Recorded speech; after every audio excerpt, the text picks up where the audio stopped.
बिस्मिल्लाहिर्रहमानिर्रहीम, अस्सलाम वालेकुम नाज़रीन। मेरा नाम अरसलान हैदर है। मुझे आप मेरे फेसबुक और यूट्यूब चैनल के ऊपर इस वक्त देख रहे हैं। नाज़रीन, अगर आपने हमारा चैनल सब्सक्राइब नहीं किया तो इसको सब्सक्राइब कर लें और इस वीडियो को पूरा देखिएगा ताकि सारी इन्फॉर्मेशन जो है वो आप तक रख सके। अच्छा जी, आज की जो वीडियो की वीलॉग के जो एक टॉपिक्स हैं वो 3 टॉपिक हैं, 3 खबरें हैं, 3 मौजू हैं।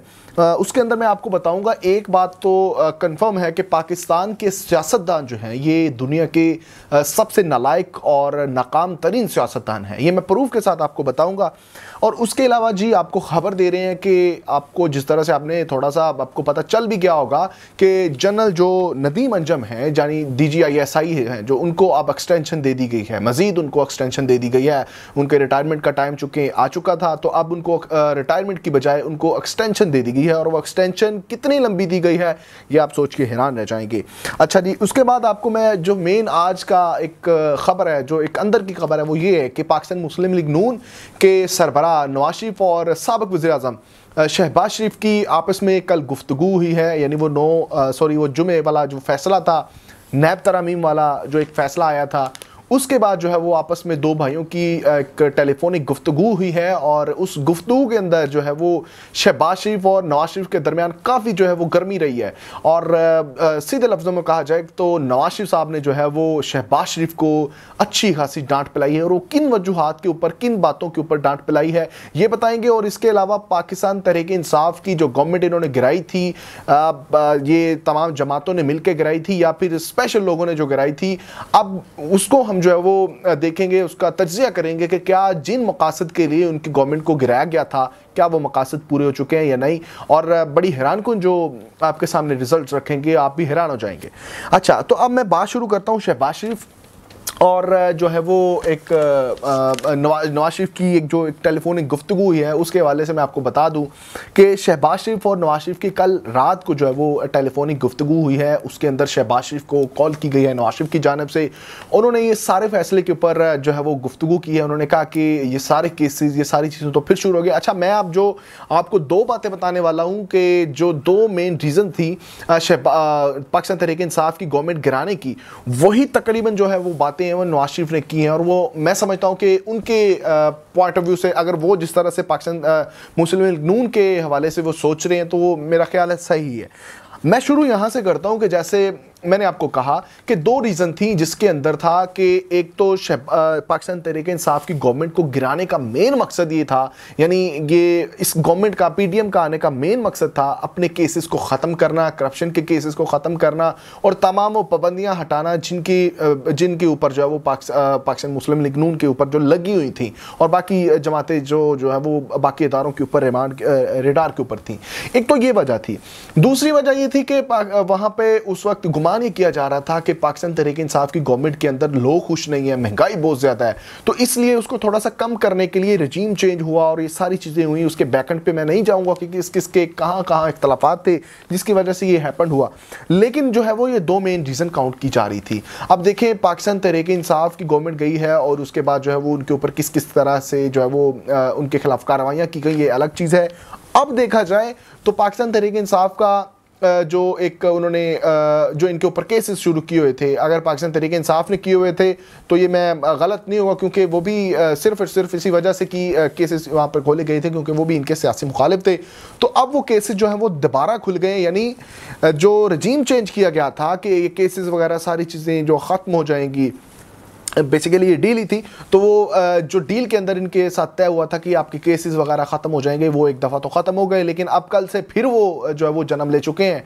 दूसरी बात ये कि महंगाई के हवाले से एक पाकिस्तान तहरीक इंसाफ के पास एक बयानिया उनका मरता जा रहा था कि वो लोगों के लिए कुछ करेंगे, तो इन्होंने बड़ा स्मार्टली खेला कि अब ये जो महंगाई वाला जो है चूरन है ये बेच के जो है वो गवर्नमेंट में आ जाए। तो जब ये इन्होंने गवर्नमेंट संभाली, यानी ये PDM ने गवर्नमेंट संभाली, तो महंगाई उस वक्त और अब के महंगाई देखें तो जमीन आसमान का फर्क है। पेट्रोल प्राइसेस का सिर्फ मैं बताऊंगा, चूंकि अब फिर से बढ़ गए हैं, 332 के करीब जो है वो पेट्रोल बढ़ चुका है और उस वक्त जो है वो 150 के करीब था। तो अब महंगाई के आप जो है तनासब आप खुद देख सकते हैं। ये 2 मेन रीजन थी, ये 2 मेन जो है वो एजेंडे थे जिनके ऊपर जो है उन्होंने रजीम चेंज किया। और अब आप देख सकते हैं कि वो बिल्कुल जो है वो ख़त्म हो चुकी है, वो बात ख़त्म हो चुकी है। यानी ये नाकामी है पाकिस्तान तहरीक इंसाफ की गवर्नमेंट गिराने के बाद ये सारी चीज़ें हो गई हैं, तो ये बहुत बड़ी नाकामी है। अब शहबाज शरीफ और नवाज शरीफ की मैं मुलाकात जो है को उनकी टेलीफोनिक गुफ्तगू के ऊपर आता हूँ, तो जो नवाज शरीफ है उन्होंने भी बिल्कुल इसी तरह कहा। उन्होंने कहा आप मुझे बुला रहे हैं, और दूसरी साइड पे जो नैब है वो उसको आप नैब के आपने सारे जो है वो केसेस खुलवा दिए, आपसे जो है वो सिस्टम कंट्रोल नहीं हुआ, आपने इतनी देर गवर्नमेंट की है, 18 माह आपने गवर्नमेंट संभाली है, लेकिन आपसे कुछ भी नहीं हुआ। महंगाई जो है वो आपने अपने खाते डलवा ली है। उन्होंने कहा कि ये अगर हम गवर्नमेंट ना संभालते तो महंगाई फिर भी ऐसे हो जानी थी, लेकिन अब चूंकि आपने की गवर्नमेंट रही है तो मैंने मना किया था कि आप गवर्नमेंट ना लें ये इसको, क्योंकि नवाज शरीफ इस हक में नहीं थे। तो उन्होंने कहा था कि ये गवर्नमेंट संभालने के बाद अब जो है ये सारा जो है वो पलंदा आपके ऊपर पड़ेगा, और देखा जाए तो ये जिम्मेदार भी हैं। तो शहबाज शरीफ को उन्होंने काफ़ी अच्छी खासी जो है उनके दरमियान तलखी हुई, उन्होंने बहुत ज़्यादा जो है वो डांट टपट की।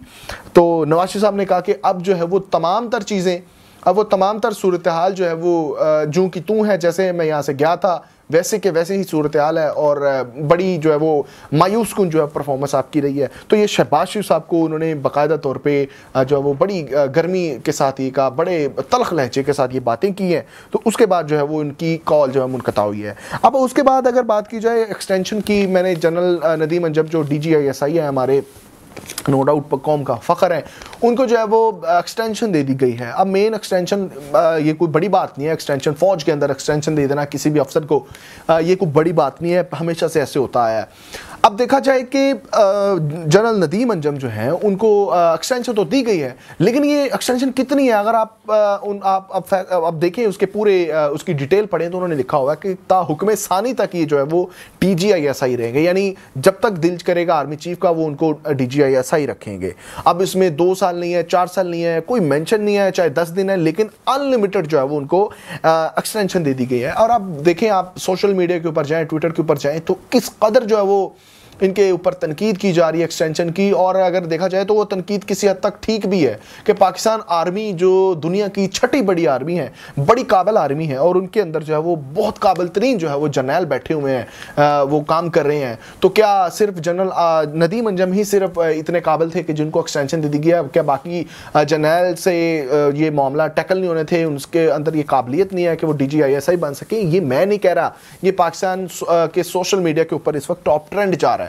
तो एक मुझे बात याद है कि याद आ गई कि हमारे एंकर हैं अमीर अब्बास, उन्होंने एक ट्वीट किया था पहले जब जनरल बाजवा को उन्होंने एक्सटेंशन दी थी, तो वो ट्वीट उनसे जो है वो डिलीट करवा दिया गया था। अब वो ट्वीट किसने डिलीट करवाया था? उस वक्त की गवर्नमेंट जो है वो पाकिस्तान तहरीक इंसाफ की, उसके अंदर लॉग भी मौजूद है, मुझे अच्छे से याद है। और उसके बाद फिर जो है वो मामला थोड़ा सा बड़ा हाइप क्रिएट कर गया था, तो वो ट्वीट डिलीट करवा दिया गया था। और उसके बाद जो है वो ये तासुर दिया गया कि किसी भी आर्मी चीफ के खिलाफ, किसी भी आर्मी जनरल के खिलाफ या किसी भी आर्मी अहलकार के खिलाफ बात करना जो है इस तरह की नामुनासिब है। लेकिन अगर अभी की हम सिचुएशन देखें तो पूरा ट्विटर भरा पड़ा है। तो ये एक मैं आपके सामने चीज़ रखने की कोशिश कर रहा हूँ, जो ये है कि इस नाकाम तरीन गवर्नमेंट की वजह से, यानी इन्होंने अपना जो गवर्नमेंट इनको जब इन्होंने संभाली तो डेफिनेटली ये कहा गया कि ये जो गवर्नमेंट है ये पाकिस्तान की जो आर्मी है, पाकिस्तान की जो इस्टेब्लिशमेंट है, उन्होंने इनको दी है। तो फिर जब इनसे कंट्रोल नहीं हुआ तो लोगों ने डायरेक्टली या इनडायरेक्टली जो है वो फ़ौज को निशाना बनाना शुरू कर दिया। और अब रिज़ल्ट ये है कि फ़ौज की इस कदर जो है वो बड़े अफसोस के साथ कहना पड़ रहा है कि इमेज ख़राब होती है हमें नज़र आ रही है हमारे इस पाक अदारे की। और सिर्फ मैं समझता हूँ कि इस जो है वो PDM की वजह से तो अब जो है वो पाकिस्तान का सोशल मीडिया जो है वो उनके ऊपर तनकीद से भरा पड़ा है, और कोई भी रोकने वाला नहीं है। और अगर रोका भी जाए तो किसको रोका जाए? 1 को रोका जाए, 10 को रोका जाए, 20 को रोका जाए? यहाँ पे तो सैकड़ों बल्कि हज़ारों ट्वीट्स हो चुके हैं। तो ये बड़ी अफसोसकुन बात है, और मैं समझता हूँ कि हमारी इस पाक फ़ौज को, हमारे इस पाक इदारे को जो है वो बदनाम नहीं किया जाना चाहिए, और जो यहाँ पर इनके कर्ता धरते हैं उनको भी थोड़ा सा एहसास करना चाहिए। तो हमारे इस वीडियो के अंदर जो है वो आज तमाम तरह आपको इन्फॉर्मेशन दी है। अगर पसंद आई हो तो अपने दोस्तों के साथ ज़रूर शेयर कीजिए, हमारे चैनल को भी सब्सक्राइब करें ताकि आइंदा भी आपके साथ इस तरह की गुफ्तगू कर सकें। तब तक के लिए इजाज़त दीजिए, अल्लाह ने के बाद।